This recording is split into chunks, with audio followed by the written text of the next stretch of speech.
Recorda que per fer el joc que hem estat parlant necessites buscar imatges amb el fons transparent. Per això obre una nova pestanya i busca imatges, per exemple, Polar Bear, i posa aquestes tres lletres, P, N i G. Així aconseguiràs que el fons de les imatges sigui transparent. Vaig a imatges i per comprovar-ho primer clico la imatge i si apareix amb aquests quadradets grisos i blancs vol dir que la imatge no té fons, que és transparent. Ara, per guardar-la, botó dret a sobre de la imatge i des de la imatge com o anomena-hi des de la imatge o guardar imagen como, depèn de l'idioma del vostre ordenador. Clico i el que vull és guardar-la a l'escriptori i sobretot poseu-hi un nom. Ara mateix aquesta imatge es troba a l'escriptori. D'acord? El que hem de fer és començar a ordenar les imatges i les guardarem a la vostra carpeta de PRI.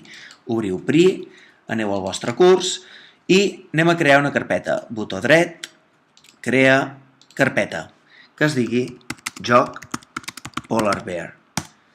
I dintre d'aquesta carpeta, doble clic i anem arrossegant totes les imatges.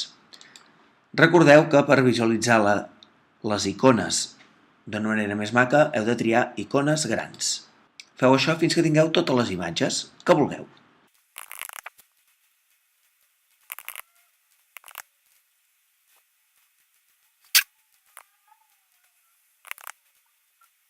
Recordeu també que les imatges no han de ser molt grans. Quan busqueu imatges, un cop les heu clicat per visualitzar, en aquest cas aquesta no té el fons transparent, per tant n'hauré de triar una altra, aquesta sí. També us heu de fixar amb el tamany de la imatge, aquesta fa 353 x 500. Si cliqueu aquí a sobre dels números, veureu que molts cops internet busca la mateixa imatge a diferents mides, des de molt gran, 2400, fins a molt petita, que és 90.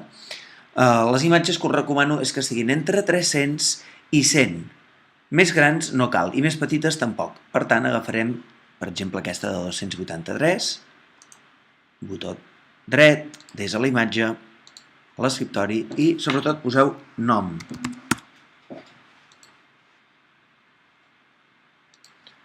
Recordeu que totes les imatges les heu d'endreçar a la mateixa carpeta que hem dit abans, Joc Polar Bear. Un cop tinguem totes les imatges, estarem preparats per començar a fer el joc amb Scratch.